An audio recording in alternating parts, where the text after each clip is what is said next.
రంగయ్య అయ్యా కాస్త బండాపు.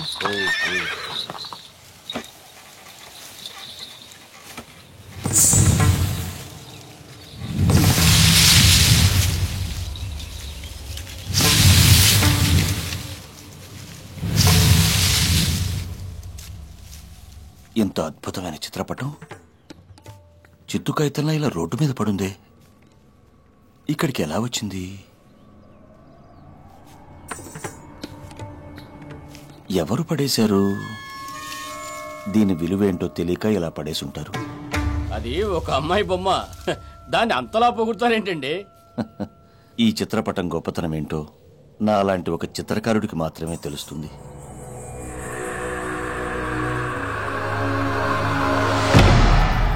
ఏంటి ఇదంతా విలువైన చిత్రపటమా? అవును, ఇది చిత్రించి 100 సంవత్సరాల పైనే అయ్యుంటుంది. దీనికి పెద్ద చరిత్రే ఉండుండాలి. విదేశాల్లో అయితే దీని ఖరీదు కోట్లలో ఉంటుంది. మన దేశంలో అంత కళాపోషణ లేదు కాబట్టి 20-30 లక్షల దాకా వస్తుంది. 20-30 లక్షలా? ఏవండి, ఇది 100 సంవత్సరాల క్రితం అంటున్నారు కదా. పైగా ఇది ఎవరు గీశారో ఆ చిత్రకాడి పేరు కూడా దీని మీద లేదు. మీ పేరు దీని మీద రాసి రేపు సంక్రాంతికి జరిగిపోయి పెయింటింగ్ ఎగ్జిబిషన్ లో పెట్టండి. అంత డబ్బు మనకొస్తే మన పేదరికం పోవడానికి ఆ భగవంతుడిచ్చిన వరం అనుకుందాం. తప్పు లక్ష్మి, మనది కాని దాన్ని మనదని చెప్పుకోవడం మహాపాపం. మిమ్మల్ని పెళ్లి చేసుకోవడమే నేను చేసుకున్న మహాపాపం. మీరు గీసే ప్రాణం లేని ఆ బొమ్మ దానికి కావాల్సిన బట్టలు వేసుకుంటుంది, నగలు వేసుకుంటుంది. మీతో కలిసి కాపురం చేస్తున్న నాకు మాత్రం ఇంత బొట్టు బిల్ల కొనుక్కోడానికి కూడా గతి లేదు. మరొక చిత్రకారుడి శ్రమను దోచుకోవడం ఆత్మహత్యతో సమానం. ఈ బొమ్మ నమ్మి డబ్బు సంపాదించడం అవమానం అని మీరు భావిస్తే మీరు ఆత్మహత్య చేసుకోవడమే మంచిది.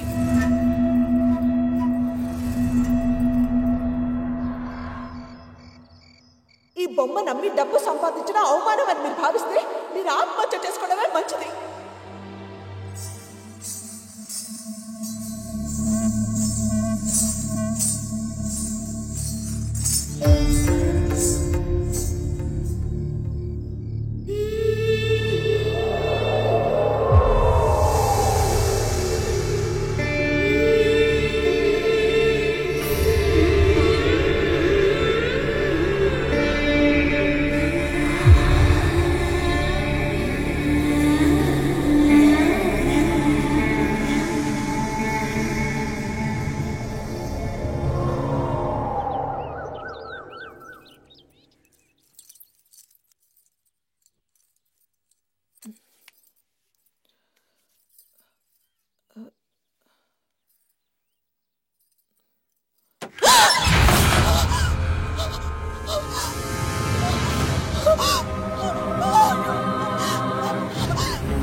పొరపాటున ఒక్క మాట విలువ మీ ప్రాణమా?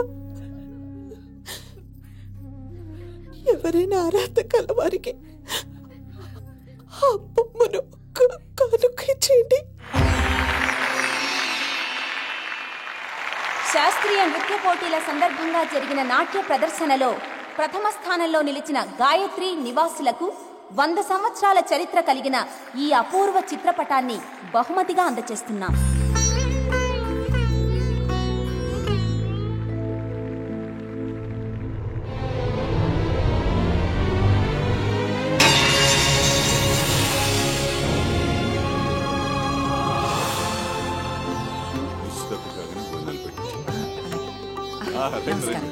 ఇదిగోనయ్యా 800. సంతకం పడి 800 సున్నా పెడితే 8000. ఇక వాయించు. ఇదిగోండి స్వామి 500. మీరు కూడా ఒక సంతకం పడేయండి. అది 500 సున్నా చేరిస్తే 5000. వాళ్ళందరూ వచ్చేసారు. నమస్కారం. సున్నాకు విలువ లేదంటారు. సున్నా విలువ తెలిసిన వాడు ఈ కమిషన్ ఒక్కడే. అది అదే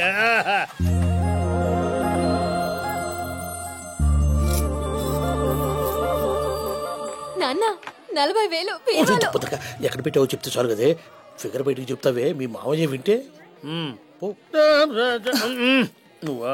ఏమండి, బామ్మర్ది కదా అని అన్నయ్య గారు మిమ్మల్ని నన్ను మనందరినీ వాళ్ళ ఇంట్లో కూర్చోబెట్టి మేపుతుంటే ఏంటి కక్కుర్తి? ఓసి పిచ్చిదానా, నా కక్కుర్తి నీ కూతుళ్ళ పెళ్లిళ్ళ కోసమేనే. పెళ్లిళ్ళు గాక వాళ్ళు ఇంకో రకంగా కక్కుర్తి పడ్డారనుకో, అప్పుడు మన పని కక్కులు చావులే. మా నాన్న నన్ను కారున్న వాడికి ఇచ్చి పెళ్లి చేయాలని చూస్తున్నాడు. నువ్వు కార్లు రిపేర్ చేసే మెకానిక్ అని తెలిస్తే నేను స్పేర్ పార్ట్ల కింద పీకి పారేస్తాడు. లేచిపోదామా? వద్దొద్దు. గౌరీ పెళ్లి కాగానే మన లవ్ గురించి మా నాన్నకి చెప్తా. వద్దంటే అప్పుడు ఆ పని చేద్దాం. ఇప్పుడు నేను వెళ్ళొస్తాను. By by. అయ్యో దేవుడా, ఏదోటి చేసే అక్క పెళ్లి తొందరగా అయ్యేలా చూడు స్వామి.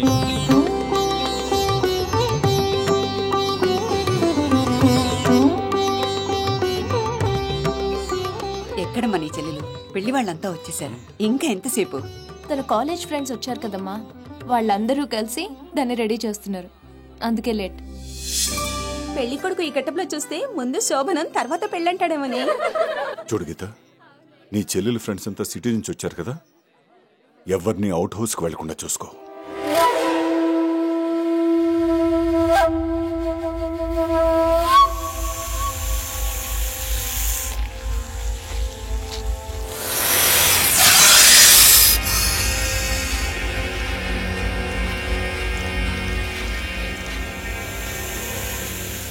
మీరంతా రెడీ అయిపోయారే, నేను వెళ్ళి డ్రెస్ చేంజ్ చేసుకుని వచ్చేస్తాను.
ఇంతకీ పెళ్లి కొడుకు కనిపించడేంటి?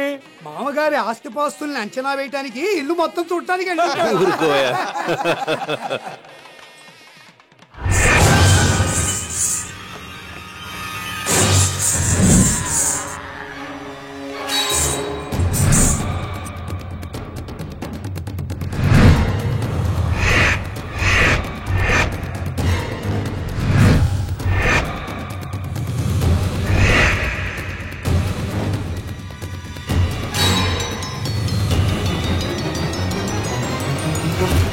ముహూర్తం టైం అయిందట, గౌరీని తీసుకురండి.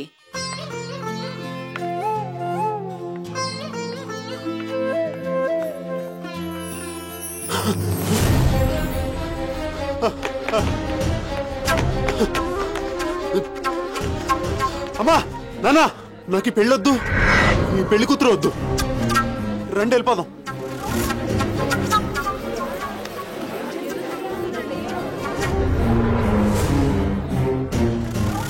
వినోద్, వినోద్, వినోద్ ఆగరా.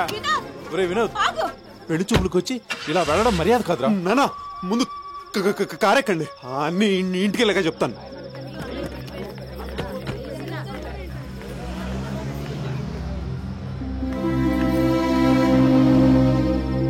గీత, పైన ఏం జరిగిందమ్మా?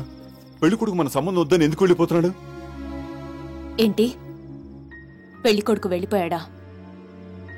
అతను ఎందుకు వెళ్ళిపోయాడో నాకు తెలీదు, కానీ పైన గదిలో మాత్రం గౌరీ స్నేహితురాలు స్పృహ తప్పి పడిపోయింది.